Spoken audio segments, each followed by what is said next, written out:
So what's up guys, it's Ash here and welcome back to a brand new video. Now in today's video guys, I'm actually going to be showcasing some tactics that I found from Inception, who then found them from a guy called Div10 guy or something like that. I have made a couple of tweaks, but honestly these tactics that I found of him are genuinely that good that it shocked me. Like, you look at the tactics and you don't think it'll be that good, but honestly in game for some reason they are just incredible and they're probably the most fun that I've had this year. So with all that aside guys, let's get right into it. If you guys want coins for FC24, make sure you check out MMOEXP.com. Their link is down in the description. They're very fast, they're very cheap, they're very reliable, and if you use my code Rema, you can get yourself a lovely 5% discount. Alright then guys, so you're probably looking at these tactics thinking, what the hell? But let's just go through them and let me explain why they work so well for me. So starting off with the defensive style, this is on balance. This is the same as Div10 guy said, I believe, but the reason we have it on balance is because it does give you the best control over your defense. So when you want to press your opponent and be aggressive, you can do that,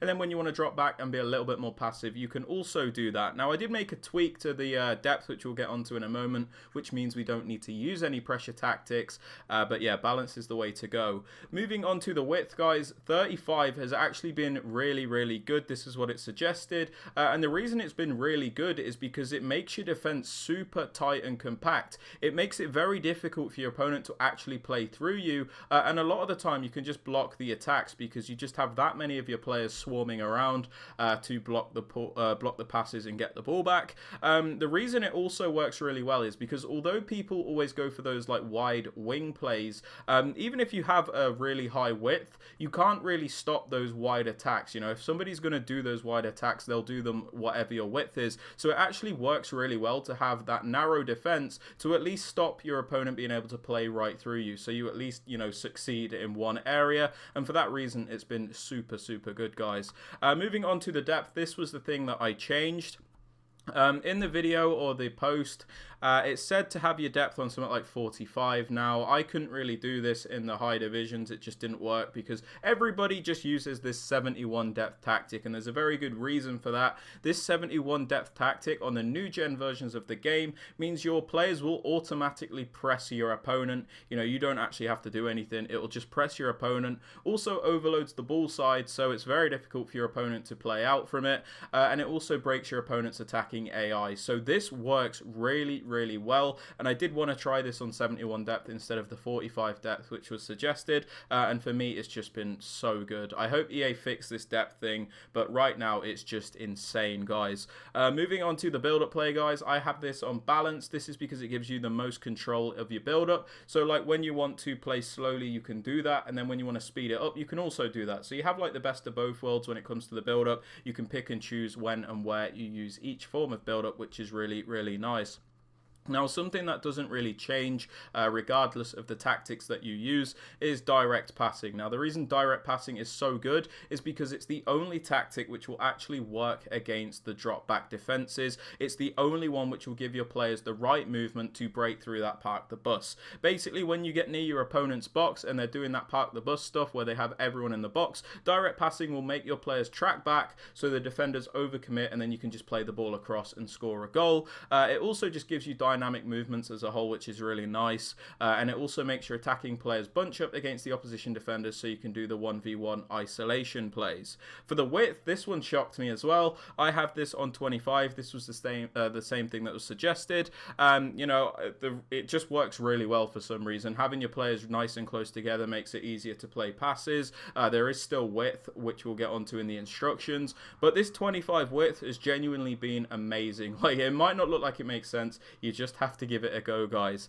As for players in box, 6 is fine. You know, you get a few players into the box so you can finish off the chances, but you don't overcommit everybody. And corners and free kicks, I just have these both on 1 at the moment. Doesn't really matter what you have with this. Sorry to interrupt the video guys, but I have noticed around 90% of you that watch the content are not subscribed. So if you are finding any of these videos helpful, please be sure to hit that subscribe button, as it does help me out massively. Also, don't forget to drop the video a like as well. And with all that aside guys, let's let's get back to the video. Now, the thing which makes this tactic really good is the instructions, because it is just that random that it will completely throw off your opponent. You're going to see what I mean when we go through them right now, but these instructions basically make this tactic insane. So starting off with the left striker, we just have him on stay central and mixed attack. This is your more competent striker, I'd say, the one that has a bit more technical ability and stuff. So this one on stay central. Mixed attack just gives him more versatile movements, which is really nice. You can put him on getting behind if you want, but with this tactic, I've just been using it on mixed attack and it has been great.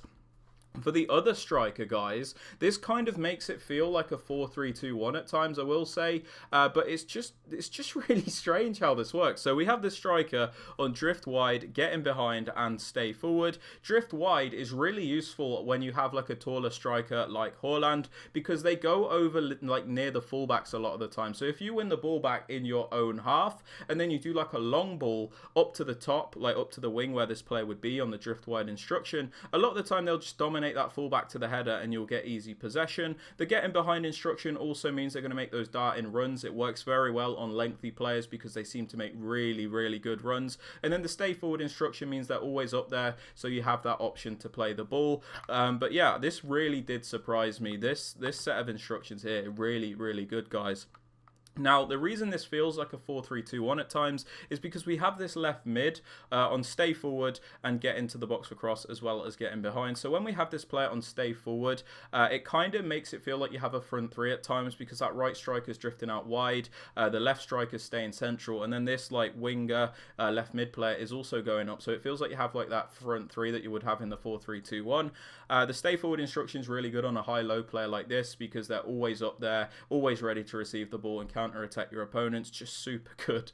Balance width as well. Getting behind means he's going to utilize his pace to get in behind the opposition, and then get into the box for cross means he's not going to hesitate to get across and get into the penalty area. Honestly, sounds wild. These tactics are crazy, guys.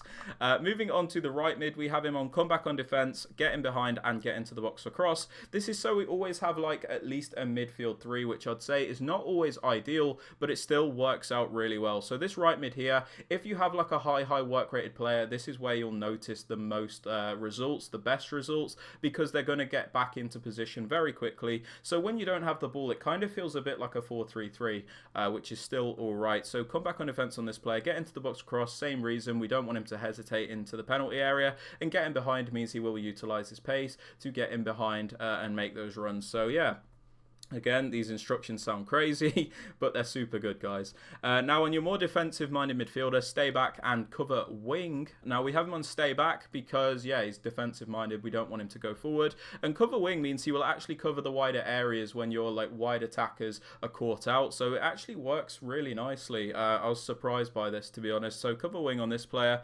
And then the left centre mid, the more box-to-box player, we have him on get into the box across and cover centre. This is so like he can attack, because obviously he's a box-to-box player. We don't just want him to defend. He won't hesitate to get into the penalty area, and then he will cover those central areas when we are defending. So we've got like one centre mid covering the wider areas, and then this one covering the central areas. Now for the fullbacks, guys, again, this might seem a little bit wild, but I actually haven't noticed many defensive issues with it at all if you have the correct players. So one of your fullbacks, you just want to have balanced and mixed attack. This is so they do a mixture of overlapping and underlapping. And then the other one you have on balanced attack and inverted. This is so they go narrow and give you extra passing options. So you have like one fullback that's doing a bit of both, from overlapping to underlapping, and then this fullback is just making the inverted runs to give you that more narrow option. So you are committing both fullbacks, but if you have decent fullbacks with like a high defensive work rate and a high attacking work rate, works out really well, and it's not too much of a problem. So these instructions seem absolutely crazy, but I assure you they've been the most fun that I've had all year. As for the two centre-backs, guys, and the keeper, I just leave them alone. But yeah, that is it. These instructions and tactics might seem a little bit wild, but honestly, I don't know why. They've just been super good and super fun to use. But yeah, that's everything, guys. If you have enjoyed, please be sure to drop it a like, sub to the channel if you are new, and don't forget to turn on notifications. And with all that aside, guys, I hope you have a great rest of your day, and I will catch you all in the next video. Peace out, guys.